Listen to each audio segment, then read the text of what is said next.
Police have released vision of a car wanted in connection with a fatal motor vehicle collision that occurred at Elizabeth Vale at Christmas Day last year, just after 7:30 p.m. on Wednesday, Christmas Day. Police and paramedics responded to reports of a pedestrian being struck by a car on John Rice Avenue. The pedestrian, a 23-year-old man from Davoren Park, was taken to hospital with critical injuries following the collision, but sadly died the following day. A white Mitsubishi Lancer was towed from the scene for examination, and police have spoken to the female driver as part of their investigation. Major crash investigators have subsequently identified a second vehicle involved in the collision that failed to stop following the incident. Investigators are seeking the driver, occupants, or anyone with information relating to the identity of the driver. The vehicle is believed to be a grey or silver 2002 to 2005 Mazda 6 sedan. CCTV footage from a number of places have been obtained by police showing the Mazda travelling west along John Rice Avenue shortly before, and dashcam footage which shows the same vehicle travelling west shortly after the collision. Anyone with information that may be able to help police identify the driver of this vehicle or occupants at the time, and that includes any crash repairers that may have conducted repairs on a Mazda 6 meeting that description, to please contact Crime Stoppers on 1800 333 000. Additionally, people can contact police online at crimestoppers.com.au, or you witnessed it through the SA Police website. Do you believe that this Mazda has struck victims? That's still to be determined. It is a vehicle of keen interest to investigators for the reasons that whether or not they stopped, we know they didn't stop, so we're still trying to identify who they are and piece together the entire investigation. Do you still believe that it was struck by two vehicles? We know for sure the person was struck by at least one, and we're still determining the involvement of that second vehicle. We do know it's probably damaged though.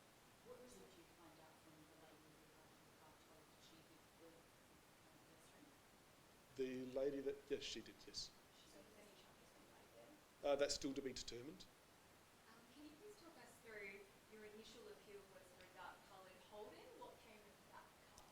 In the initial chaotic events that occurred on the day, there was witnesses that identified a dark-coloured Holden that had left the scene.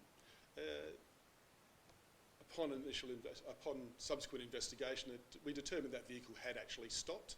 It didn't stop immediately at the time. It conducted a U-turn and pulled over. The driver presented himself to police and has assisted us with our inquiries. He's no longer a person of interest other than someone who has assisted us. What was this other driver told you in regards to this car? That's the tricky bit. Some people haven't even identified as seeing this vehicle involved, and that's the beauty and the difficulty of relying on witnesses. So they're looking at a difficult situation, must have been traumatic for them, and sometimes they don't see what is clearly there to be seen. And is there any way that the driver of this vehicle maybe had no idea that they were... People's perception of how they see collisions is something that we're keen to speak to them about. That's why they're a person of interest. That was a distinctive car, or had you got distinctive parts to it? The car is a, as I said, 2002, 2005 Mazda 6 sedan. It's got a factory spoiler that's not uncommon for that model car, but it is unique in regards to that it has it on. And it's also, we can identify, it's got darker coloured wheels that is probably not a standard feature of cars of that era. Has there been any sight of this car since the actual collision? It's a fairly common car. Investigators have identified there is about 2,500 of them in South Australia. We're going through doing checks, and we've identified and done door knocks to identify 150 of those vehicles in that area at this point, including seizing of one vehicle that matched the description. We've since released that vehicle and identified that not being involved. Do you think this driver could have just dug themselves a hole but now too scared to come forward? I mean, how much trouble are they in if they came forward today? How much trouble? It just depends on. We need to speak to them. The matter of applying whatever they have done or haven't done to the law, it depends on what they say and what they've seen and their actions from that. If the person is that way inclined and had their vehicle repaired for whatever damage, then yes, we implore any crash repairer who has done work on that model car to contact police, and we'll follow that up. And how persistent has the victim's family been in finding another car?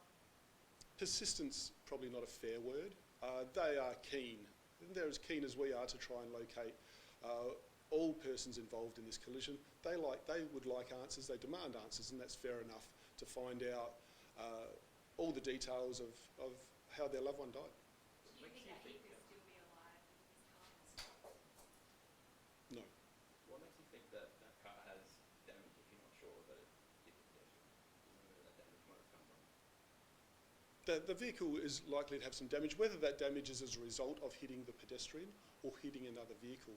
For example, they may have hit the Lancer following the collision. Are you able to elaborate on what the Lancer driver has told you, just to kind of clear up what they think may have happened to him, the version of events? That's part of the investigation. I'm not willing to disclose that, but they have said that they were travelling on the road at the time of the collision.